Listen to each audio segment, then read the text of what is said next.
En el nombre del Padre, y del Hijo, y del Espíritu Santo. Amén. Prosigamos con nuestro pequeño catecismo, Razón y Fe, y en este 6º capítulo examinamos la obra de la creación. Hablemos de la naturaleza, o sea, la creación. El mundo está lleno de cosas estupendas, maravillosas, todas llenas de cualidades preciosas, de movimiento, de vida. La llaman la naturaleza, pero su verdadero nombre es la creación, porque no se ha hecho ella sola, ha sido creada por Dios. ¿Quién puede contarnos cómo ha sido hecha? Nosotros no estábamos, nadie estaba presente, solo Dios nos la cuenta porque Él la ha creado. Ninguna cosa puede hacerse ella sola. Solo Dios puede saber cómo fue. Dios es el testigo que dice la verdad. Las majestuosas puestas de sol, la paz y la armonía de los campos y de todos los seres vivientes que Dios ha puesto en nuestras manos. Todas las cosas nos dicen que han sido hechas por nuestro Padre Divino, por Dios Creador y Padre. Pero eso lo comprende solo quien tiene corazón de niño, aunque sea mayor y tenga una gran cultura, porque Jesús ha dicho: dichosos los puros de corazón, porque verán a Dios. Todas las cosas hablan de Dios, porque Dios les da existencia y vida en cada instante, y dicen cuánto Él es sabio, potente y bueno. Dios está presente en todo lo que ha hecho y ha puesto su firma por todas partes. La firma de Dios, orden, armonía y belleza. Dios, dice el libro de la sabiduría, ha dispuesto todo con número, peso y medida. Y las reglas matemáticas, como las leyes físicas, manifiestan su sabiduría independientemente de una mente humana que en un cierto momento pueda descubrirlas. Están por encima de toda mente humana. Dice el Salmo 18, los cielos narran la gloria de Dios y el firmamento anuncia la obra de sus manos.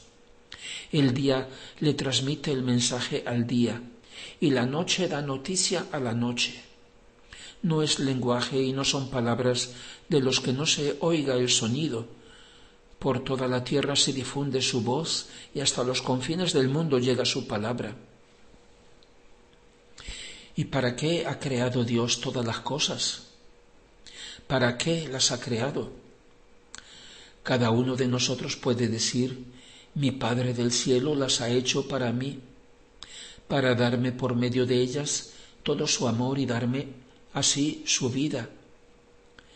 Todas las cosas, todos los seres creados, así como mi prójimo, son otros tantos mensajeros que me hablan de Él. Son canales de comunicación por medio de los cuales Dios me envía su providencia, sus noticias, su amor, y que deben llevarle de mi parte mi gratitud, mi alabanza, mi respuesta de amor. Dios desea que yo lo sepa y que aprenda a leer este bellísimo libro de la creación, para que descubra su amor y que yo también lo ame. Esa es la finalidad de la creación y de nuestra existencia. Dios nos hace saber de Él no sólo por la vía natural de la razón, mediante las criaturas, sino también por una vía sobrenatural, la revelación. Nos explica cómo hizo todo en el otro libro suyo escrito, la Biblia. En ella Dios nos dice quién es Él y quiénes somos nosotros, nuestro verdadero origen, nuestra familia y nuestro destino, qué ha hecho Él por nosotros y qué quiere que hagamos nosotros.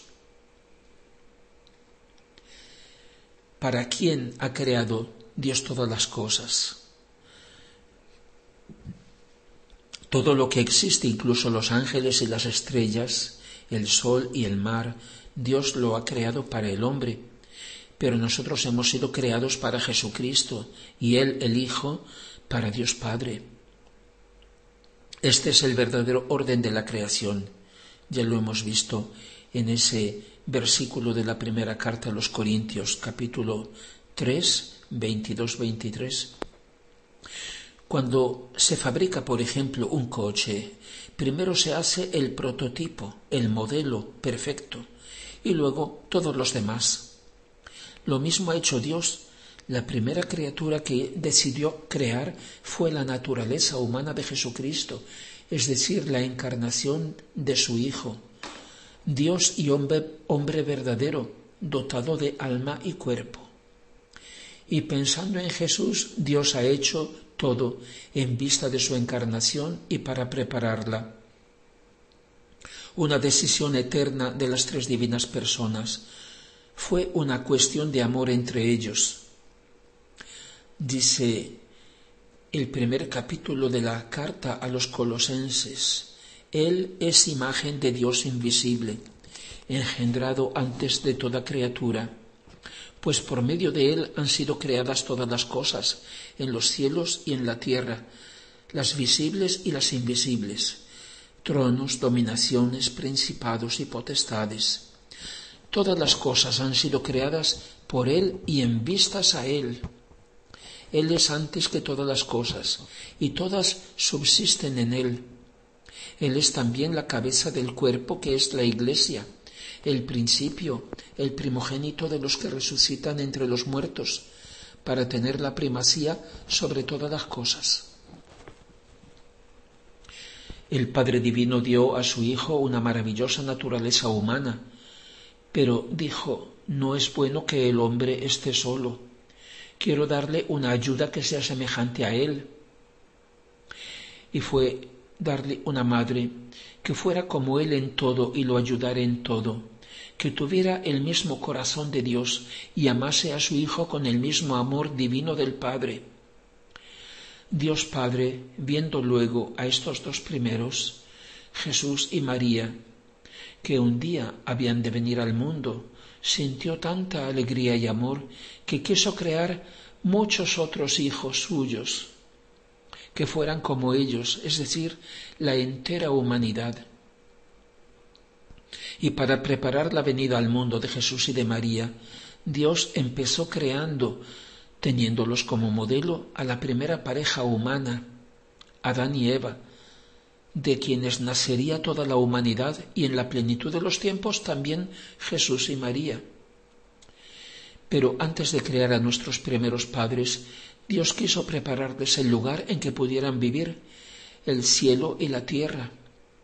Primero la tierra en que debían crecer y multiplicarse, y donde cada uno había de dar su respuesta de amor y de fidelidad al Padre Divino, y luego habrían ido al cielo a vivir con Él felices para siempre. En el principio Dios creó el cielo y la tierra. Con estas palabras empieza el testimonio de Dios, el primer libro de la Biblia, el libro del Génesis. Desde el primer capítulo conocemos la primera verdad de fe que decimos en el credo. Creemos en un solo Dios, Padre omnipotente, creador del cielo y de la tierra, de todas las cosas visibles e invisibles. La carta a los Hebreos dice en el capítulo 11: por fe sabemos que los mundos fueron formados por la palabra de Dios, de modo que de cosas no visibles tiene origen lo que se ve. Debemos preguntar: ¿quién lo ha hecho? Dios, no la casualidad. Las cosas no se han hecho solas. ¿Qué ha hecho? Ha creado. O sea, ha dado existencia a todo lo que existe, a todos los seres que no existían y que por sí mismos no podían existir. Eso quiere decir creados por Dios a partir de la nada, del no existir, y junto con el bien de la existencia, Dios ha comunicado a cada criatura un reflejo de sus perfecciones. Los cielos y la tierra están llenos de su gloria. ¿Y qué ha creado? El cielo y la tierra. Todo. Las cosas visibles e invisibles, espirituales y materiales. Dice la carta a los Efesios, somos obra suya, creados en Cristo Jesús, para las obras buenas que Dios ha preparado para que las cumpliéramos. Y en la carta a los Filipenses dice, Dios crea en vosotros el querer y el obrar según su bondadoso proyecto. Es decir, Dios es el creador de cada pensamiento, latido y respiro nuestro. Cada acto de existencia, instante por instante, Dios lo ha preparado y creado desde siempre. ¿Cuándo ha creado? En el principio. Una decisión eterna, realizada antes del tiempo, por encima del tiempo, porque el tiempo es una dimensión de los seres creados. Dios es el principio, con mayúscula. ¿Y cómo ha creado? En 6 días, entre comillas, días, es decir, en 6 actos creativos, que son ciclos, como el día es un ciclo. Dios nos ha contado la verdadera historia de la creación. Dios, por medio de Moisés, nos dice cómo ha hecho la obra de la creación. ¿Y quién podía decirlo sino su creador? Solo su autor nos lo podía revelar.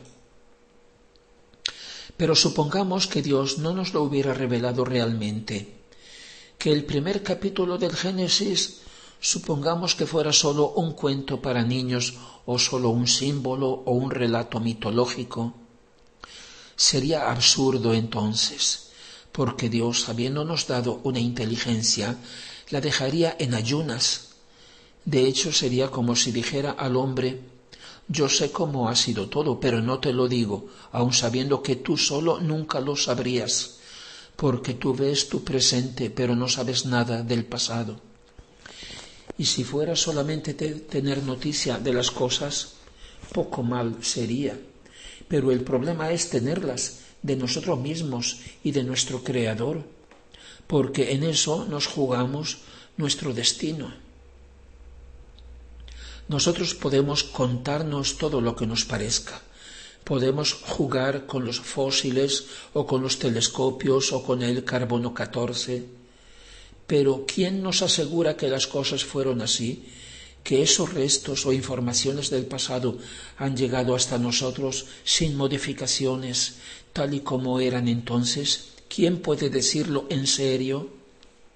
Ninguna cosa se hace ella sola. Es verdad que hoy conocemos muchas cosas mediante la ciencia, las conocemos como son o como funcionan, pero no como eran, como llegaron a existir. Sabemos sin duda que cada ser que existe ha empezado a existir en un determinado momento, antes del cual no existía. Y si eso vale para cada ser o para cada cosa que vemos, lo mismo vale para su conjunto, para el universo. Muchos científicos hoy dan como seguro lo que es solo una hipótesis, lo llaman el Big Bang, o gran explosión inicial de la que habría tenido origen todo el universo. Una hipótesis que esconde en realidad una intención malvada, reducir todo a materia que evoluciona por sí sola y que no es necesaria una intervención de Dios, que de esa forma es negado. Pues bien, aparte el ser solo una hipótesis, uno de los infinitos modos como Dios habría podido crear, ¿qué es lo que habría explotado al principio? Algo debía de ser, un superátomo superconcentrado. ¿Y quién lo habría hecho? Y luego, ¿quién lo hizo explotar y por qué? ¿Y quién habría dado todas las leyes a la materia y a la energía para que todo funcionara? Por tanto, también por este camino, nuestra razón llega a Dios. Como Dios nos hizo alma y cuerpo, así en el principio Dios creó el cielo y la tierra. Dice el libro del Génesis, Ahora la tierra era confusa y vacía, y las tinieblas llenaban el abismo, pero el Espíritu de Dios se cernía sobre las aguas. Y Dios dijo: hágase la luz, y la luz fue hecha. Luz espiritual son los ángeles, y también la luz de este mundo. Dios es creador de las cosas visibles e invisibles. Así, en 6 tiempos, llamados días, Dios ha hecho toda la creación, y en primer lugar los ángeles, espíritus puros. De ellos nos habla la primera carta a los Hebreos, desde el primer capítulo. ¿A cuál de los ángeles Dios ha dicho: tú eres mi hijo, hoy te he engendrado? Y yo seré para él padre y él para mí será hijo. Y de nuevo, cuando introduce al primogénito en el mundo, dice: lo adoren todos los ángeles de Dios. Mientras dice de los ángeles, él hace a sus ángeles como vientos, a sus ministros como llamas de fuego. Del Hijo afirma: tu trono, Dios, es eterno, y cetro justo es el cetro de tu reino. Has amado la justicia y odiado la iniquidad. Por eso te ungió Dios, tu Dios, con aceite de júbilo más que a tus compañeros. Y dice esto: tú, Señor, desde el principio creaste la tierra, y los cielos son obra de tus manos. Se acabarán, pero tú permaneces, envejecerán todos como un vestido. Como un manto los cubrirás, como un hábito, y serán cambiados, pero tú sigues igual, y tus años no tendrán fin. Y dice: ¿a cuál de los ángeles ha dicho: siéntate a mi diestra hasta que yo ponga a tus enemigos bajo tus pies? ¿No son todos ellos espíritus encargados de un ministerio, enviados a servir a aquellos que han de heredar la salvación? Por último, Dios dijo: hagamos al hombre a nuestra imagen, a nuestra semejanza, y reine sobre los peces del mar y los pájaros del cielo, sobre los animales domésticos, sobre todas las bestias del campo y todos los reptiles que se arrastran por el suelo. Dios creó al hombre a su imagen, a imagen de Dios lo creó, varón y hembra los creó. Dios los bendijo y les dijo: sed fecundos y multiplicaos, llenad la tierra, sometedla y reinad sobre los peces del mar y las aves del cielo, y sobre todo ser viviente que se arrastra por el suelo. Hablemos por último del tiempo y de la eternidad. El tiempo es el modo como se desarrolla la existencia de todos los seres creados. Continuamente pasamos de la posibilidad de hacer una cosa, por ejemplo, dar un paso, al acto de hacerla. Hay un antes y un después. El tiempo está en la misma naturaleza de los seres creados. Por tanto, antes del principio de la creación no había ningún antes, ningún tiempo, mientras que por el contrario Dios es.